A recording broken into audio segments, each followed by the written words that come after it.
Une femme reçoit un appel de son médecin. Ses analyses sanguines viennent de revenir. Les résultats sont alarmants. Possible cancer. Possible VIH. Elle raccroche, dévastée. Elle passe des semaines dans l'angoisse, à préparer sa famille au pire. Les résultats étaient faux. Les machines qui les avaient produits ne fonctionnaient pas. Les techniciens le savaient. La direction le savait. Et la femme qui dirigeait cette entreprise le savait aussi. Son nom, Elizabeth Holmes. En 2015, elle était la femme la plus riche des États-Unis, autoproclamée. La Steve Jobs de la biotech, une visionnaire qui allait révolutionner la médecine mondiale avec une simple goutte de sang. En 2022, elle est condamnée à 11 ans de prison fédérale. Entre les deux, l'un des plus grands mensonges de l'histoire de la Silicon Valley. Elizabeth Holmes naît en 1984 à Washington, D.C. Père haut fonctionnaire, mère employée au Congrès, enfance baignée dans la culture de l'ambition et du service public. Dès l'adolescence, elle a une obsession, devenir milliardaire.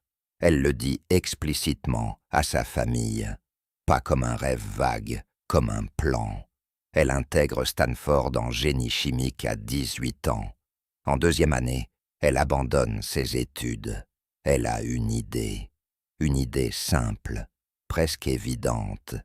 Et si on pouvait réaliser des centaines d'analyses de sanguines à partir d'une seule goutte de sang, prélevée au bout du doigt, en quelques minutes, pour quelques dollars? Pas de seringue, pas de laboratoire, pas d'attente. Elle fonde Theranos en 2003. Elle a 19 ans. Le pitch est parfait. Les investisseurs sont séduits. Les premiers fonds arrivent. Et Elizabeth Holmes commence à construire le mythe. Pour comprendre Theranos, il faut comprendre Elizabeth Holmes elle-même et la façade qu'elle a construite avec une précision chirurgicale, le col roulé noir, emprunté délibérément à Steve Jobs qu'elle admirait, porté tous les jours, sans exception, un signal visuel immédiat.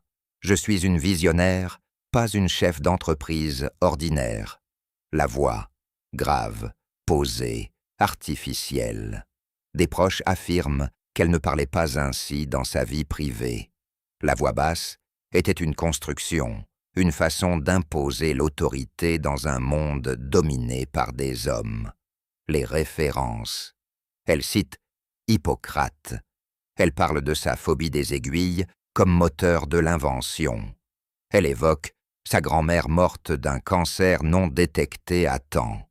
Chaque détail est calibré pour émouvoir, convaincre, désarmer. Et ça fonctionne. Theranos lève des centaines de millions de dollars. Les investisseurs incluent des noms comme George Shultz, ancien secrétaire d'État américain, Henry Kissinger, Rupert Murdoch. Des hommes de pouvoir, d'expérience, de réseau. Personne ne pose les bonnes questions. En 2013, Theranos signe un accord avec Walgreens, la plus grande chaîne de pharmacie américaine. Les analyseurs Theranos sont déployés dans des centaines de points de vente. Des millions d'Américains font leurs analyses de sang chez Theranos. Les machines ne fonctionnent pas. Le produit phare de Theranos s'appelle l'Edison, un petit boîtier qui est censé analyser une goutte de sang et produire des centaines de résultats en quelques minutes. Le problème, l'Edison ne peut produire qu'une poignée d'analyses fiables. Pour le reste, Theranos utilise en secret des machines conventionnelles achetées à des concurrents, les mêmes que n'importe quel laboratoire, et dilue le sang pour faire croire que les résultats viennent de l'Edison. Les résultats sont erronés, parfois légèrement, parfois massivement. Des patients reçoivent des diagnostics de maladies qu'ils n'ont pas. D'autres passent à côté de maladies qu'ils ont réellement. Les employés qui soulèvent des problèmes sont écartés intimidés, contraints à signer des accords de confidentialité draconiens. L'avocat de Theranos, David Boies, l'un des plus redoutés des États-Unis, est chargé de faire taire les voix dissidentes. Elizabeth Holmes sait. Elle a toujours su. Octobre 2015. Le Wall Street Journal publie une enquête explosive signée John Carreyrou. Des sources internes, des anciens employés, des experts, tous pointent vers le même constat. Les machines ne fonctionnent pas. Et la direction le sait.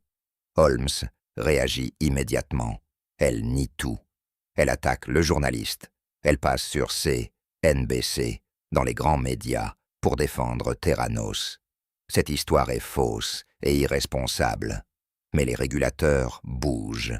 La FDA inspecte les laboratoires Theranos. Les Centers for Medicare et Medicaid Services mènent leur propre enquête.